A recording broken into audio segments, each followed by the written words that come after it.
Hi friends, welcome to Senthur kitchen. இன்றைக்கி நம்ம கிச்சனில் அதிக மருத்துவ குணங்கள் நிறைந்த சுண்டைக்காயை வச்சு தான் ஒரு சட்னி ரெடி பண்ணிக்க போகிறோம். சுண்டைக்காயில் உள்ள அந்த கசப்புத்தன்மை காரணமாக நம்ம யாருமே அதிக அளவில் நம்ம எடுத்துக்கிறது கிடையாது. இன்றைக்கி நம்ம கிச்சனில் சுண்டைக்காயில் உள்ள அந்த கசப்புத்தன்மை தெரியாத அளவுக்கு ஒரு சூப்பரான சட்னி நம்ம ரெடி பண்ணிக்கலாம். இன்றைக்கி நம்ம கிச்சனில் பார்க்க போகிற இந்த சுண்டைக்காய் சட்னி பார்த்திங்கன்னா இட்லி தோசைக்கு மட்டும் இல்லாமல் சாதத்துக்கும் ரொம்ப நல்லாயிருக்கும். இந்த டேஸ்டியான சட்னி எப்படி ரெடி பண்ணலான்னு பார்க்குறதுக்கு முன்னாடி என்னோடய சேனலை இது வரைக்கும் சப்ஸ்கிரைப் பண்ணாதவங்களாக இருந்தால் மறக்காமல் சப்ஸ்கிரைப் பண்ணிக்கோங்க. கூடவே பெல் ஐக்கானை கிளிக் பண்ணிக்கிங்க. வாங்க இப்போ கிச்சனுக்குள்ளே போகலாம். 100 கிராம் சுண்டங்காயை இந்த மாதிரி லேசாக தட்டி தண்ணியில் சேர்த்துக்குங்க.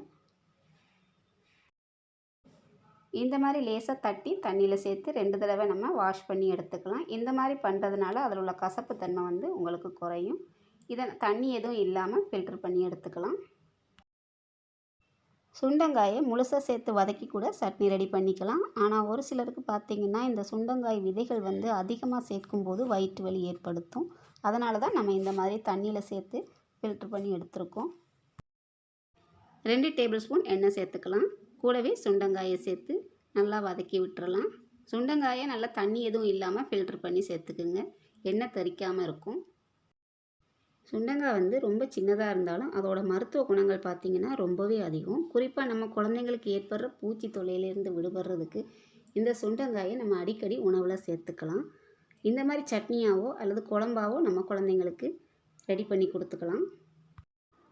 ஏற்கனவே நம்ம சேனலில் சுண்டங்காயை வச்சு ஒரு வத்தல் குழம்பு பார்த்துருக்கோம். அதுக்கான லிங்கை டிஸ்கிரிப்ஷனில் கொடுக்குறேன். விருப்பப்பட்டால் நீங்கள் அதையும் பார்த்துக்கலாம்.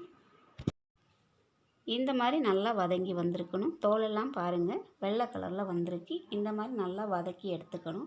அப்போ தான் சட்னி உங்களுக்கு கசப்புத்தன்மை தெரியாது. இதை ஒரு பிளேட்டில் மாற்றிக்கலாம். சுண்டங்காயை நல்லா வடிகட்டி எடுத்துட்டு அதே எண்ணெயில் 1.5 டேபிள் ஸ்பூன் கடலைப்பருப்பு, 1.5 டேபிள் ஸ்பூன் உளுத்தம்பருப்பு சேர்த்துக்கலாம். கூடவே காரத்துக்கு ஏற்ற மாதிரி வரமிளகா சேர்த்துக்கலாம். நான் 6 வரமிளகா சேர்த்துருக்கேன். நீங்கள் உங்கள் காரத்துக்கு ஏற்ற மாதிரி சேர்த்துக்குங்க. உளுத்தம்பருப்பு கடலைப்பருப்பை வறுக்கும்போது அடுப்பை சிம்மில் வச்சுட்டு பொறுமையாக வறுத்தெடுத்துக்கணும். தீ அதிகம் வச்சிங்கன்னா பருப்பு சீக்கிரம் கரிஞ்சிடும், டேஸ்ட்டும் நல்லா இருக்காது. இந்த மாதிரி சிம்மில் வச்சுட்டு பொன்னிறத்தில் வறுந்தனையும் நம்ம வறுத்தெடுத்துக்கலாம். கடலைப்பருப்பு உளுத்தம்பருப்பு நல்லா கரிஞ்சிடக்கூடாது. இந்த மாதிரி கோல்டன் ப்ரௌனில் இருக்கணும். இப்போ நம்ம ஒரு தட்டுக்கு மாற்றிக்கலாம். அதே பேனில் கொஞ்சம் எண்ணெய் சேர்த்துக்கலாம்.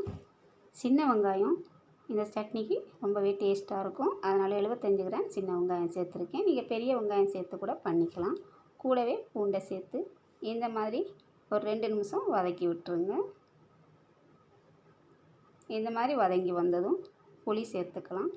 நீங்கள் சாதத்துக்கு ரெடி பண்ணுறதா இருந்தால் காரம் புளி எல்லாத்தையும் கொஞ்சம் அதிகமாகவே சேர்த்து பண்ணுங்கள். இது இன்றைக்கி இட்லி தோசைக்கு பண்ணுறதுனால நான் கொஞ்சம் புளி சேர்த்துருக்கேன். கூடவே கருவேப்பிலை சேர்த்துக்கலாம். 2 மீடியம் சைஸ் தக்காளியை கட் பண்ணி சேர்த்துக்கலாம். கூடவே இந்த சட்னிக்கு தேவையான உப்பை சேர்த்து நல்லா மிக்ஸ் பண்ணிவிட்டு மூடி போட்டு ஒரு 2 நிமிஷம் வச்சுக்கலாம். இந்த மாதிரி மூடி போடுறதால தக்காளி சீக்கிரம் வதங்கிடும். தக்காளி இந்த மாதிரி நல்லா வதங்கி வந்திருக்கணும். அப்போ தான் டேஸ்ட் நல்லாயிருக்கும். எல்லா இன்க்ரீடியன்ஸையும் சேர்த்து நீங்கள் ஒன்றா கூட வதக்கிக்கலாம். ஆனால் இந்த மாதிரி தனித்தனியாக வதக்கும் போது டேஸ்ட் ரொம்பவே நல்லாயிருக்கும். ஒரு 4 டேபிள் ஸ்பூன் தேங்காயை சேர்த்து மிக்ஸ் பண்ணிவிட்டு ஸ்டவ் ஆஃப் பண்ணி ஆற வச்சுக்கலாம். கடலைப்பருப்பு உளுத்தம்பருப்பு பார்த்திங்கன்னா நல்லா கரிஞ்சிடாமல் இந்த மாதிரி கோல்டன் ப்ரௌனில் இருக்கணும். அப்போ தான் சட்னி டேஸ்ட்டாக இருக்கும். இதை நம்ம இப்போ ஒரு மிக்ஸி ஜாருக்கு மாற்றிக்கலாம். தக்காளி வதக்கும் போதே இந்த சட்னிக்கு தேவையான உப்பை சேர்த்துட்டோம். நீங்கள் சாதத்துக்கு அரைக்கிறதா இருந்தால் தண்ணி சேர்க்காமல் ரொம்பவே நைஸாக அரைக்காமல் இந்த மாதிரி அரைச்சி எடுத்துக்கோங்க. சாதத்துக்கு ரொம்பவே நல்லாயிருக்கும். டிஃபனுக்கு இந்த சட்னியை ரெடி பண்ணுறதா இருந்தால் கொஞ்சம் தண்ணி சேர்த்து இந்த மாதிரி நல்லா நைஸாக அரைச்சி நம்ம எப்பவும் போல் வழக்கமாக பண்ணுற தாளிப்பை பண்ணிக்கலாம். ஃப்ரெண்ட்ஸ், ஒரு ஹெல்த்தியான சுண்டங்காய் சட்னி ரெடி. இந்த மெத்தடில் நீங்களும் ஒரு தடவை ட்ரை பண்ணி பாருங்கள். சுண்டங்காய் சட்னின்னு சொன்னாலே யாரும் நம்ப மாட்டாங்க. அந்தளவுக்கு டேஸ்டியாக இருக்கும். பண்ணி பார்த்துட்டு உங்களோட கமெண்ட்ஸை சொல்லுங்கள். லைக் பண்ணுங்கள், ஷேர் பண்ணுங்கள். இன்னொரு வீடியோவில் நான் உங்களை சந்திக்கிறேன். நன்றி, வணக்கம்.